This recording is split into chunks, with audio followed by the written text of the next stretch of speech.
The immortal John Hancock here, and recently I just came back from the Midwest Gaming Classic where I celebrated my birthday and had a lot of fun with friends. But I did pick up a few things, got a few things for my birthday, and I wanted to share these oddities that I love to collect in today's video. So sit back, relax, here we go. First up is a VIP exclusive for the Midwest Gaming Classic, and this is Krabby Attack, and my good friend Justin gave me his copy of the game for my birthday. Most appreciative. And you can also get the ROM offered on itch.io as well as a standard release. You can go on itch.io, the link will be below. I don't know if there's extras of these, but it does have an exclusive mode and it does have a packaging variation. So here it is. Pretty awesome. I love show exclusives. I know some people get frustrated because if you're not at the show, you don't get it. But for people that do attend, especially VIP people that pay extra, you can get these. And you know what? What an awesome exclusive game and variation. Pretty cool. Pretty fun little like puzzle action game. And here is the Midwest Gaming Classic exclusive mode. They had a championship on this, I do believe. Definitely in the comments below, did you see that? Who won? And pretty awesome. Pretty neat. And it's got a 2-player mode as well. Fun little game, and I'm glad I picked it up and enjoy playing these types of games. So what do you think? In the comments below, let me know.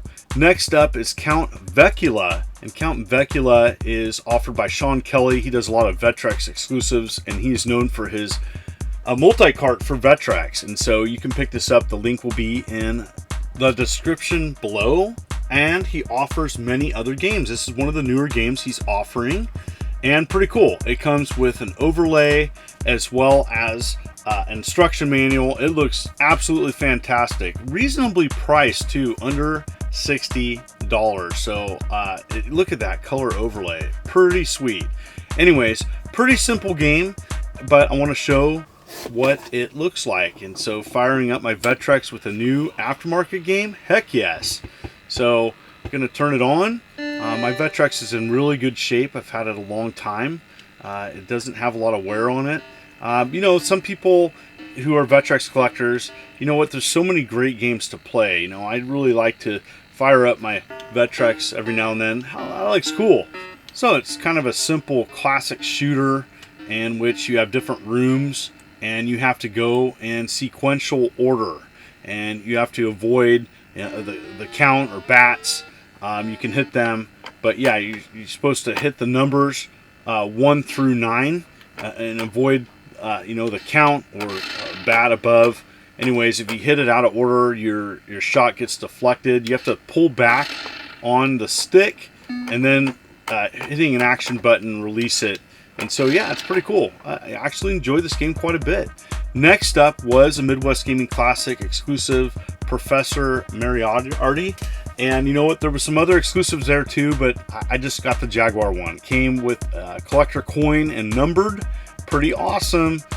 They do a lot of these, and they've done these the last few years. It comes with a shirt, and this was 80 bucks. I did purchase it and wanted to support the show as the Midwest Gaming Classic was amazing, and I did do a video of my experience. If you didn't check it out, you can check that out as a recent video I offered. I typically do a video of every show I go to. I also was given these from a fan, some Jaguar cartridges with some games on them.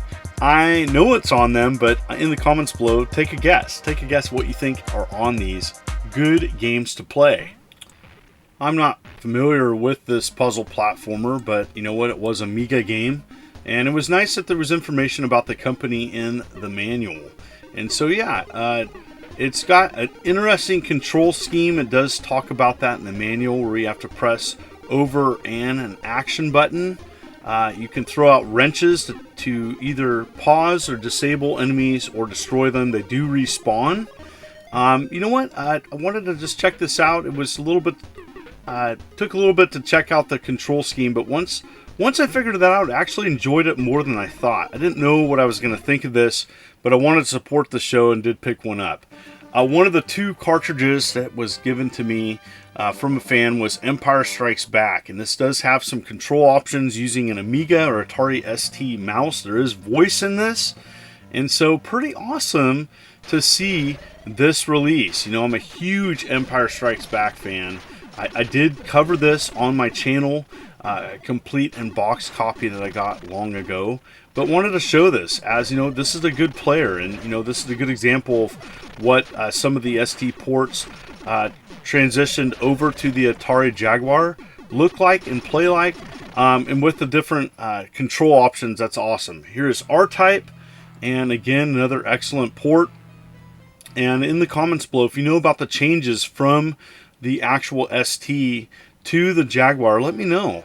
But this is definitely a solid port, and there's lots of other Atari ST ports, and information is on Atari Age, where several of these are available to check out, especially if you have an Atari Jaguar game drive.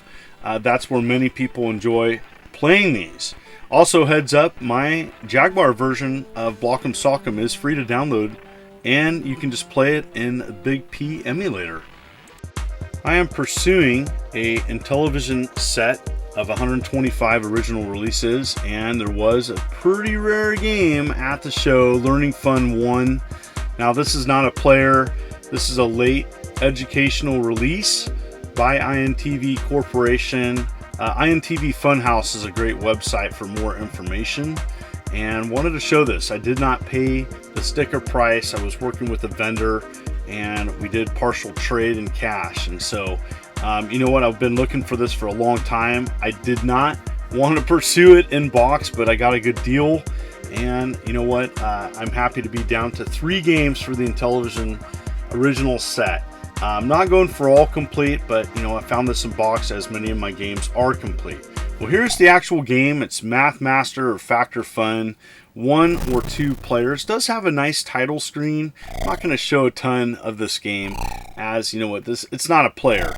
But if you didn't know, Intellivision games were released way into the late 80s, and you know what, I can't believe that. You know, there's still homebrew and aftermarket games. Anyways, one of the game options on here is a 2-player math game. Thought the graphics and animation were at least nice, but I could see many people not playing this. Next up is Shelley Duvall's It's a Bird Life. I didn't have this complete in box, and I did pick this up, as you know what, 3DO games on the West Coast are pretty hard to get, and there was some 3DO games at this expo. I've never seen packaging like this for the 3DO, where it's like gatefold, and you open it up and then there's the game disc with instructions kind of built into the box. Pretty strange. Anyways, this is another educational game in which it has a story. There's some interactive games. It's a children's game, and so this is not a player at all, but the price was affordable and something to add to my 3DO collection. And so disc was in pretty nice shape. It probably was cleaned and polished, but anyways, here it is. Here's the actual game. And no relation to Robert Duvall, by the way. We looked that up. There's some misinformation out there. Some people think Shelley is related to Robert Duvall. From what I found, there isn't any connection. But anyways, I'm playing this through the 3DO, hooking up to a Retro Tink 5X using S-Video. It looks pretty nice. Anyways, there's stories. There's like a tutorial. There's a sing-along, I do believe. There's characters. There is an actual game on here, like Connect the Dots. And so, I don't know. You know, this is an educational game, not a player. But, you know, for such obscure things, you know, people may want to be curious. What does the gameplay look like? Well, I'm going to go ahead and show you that as best as possible. And so, with the load screen here, Connect the Dots. Yep, and for whatever reason, it connected to 19. I don't know if I pressed the button wrong or anything. But it's a simple puzzle game, as well as some other things on here. One thing I do recommend is when you pick up game pickups, test your games, make sure they operate, and that's half the reason why I did this. So those are the oddities that I did pick up, and what do you collect that's oddball or off the beaten path. You know, it's not for everybody. Everybody has a different reason why they collect, and I just enjoy talking about video games and sharing them with you every week. So if you like the content that you see,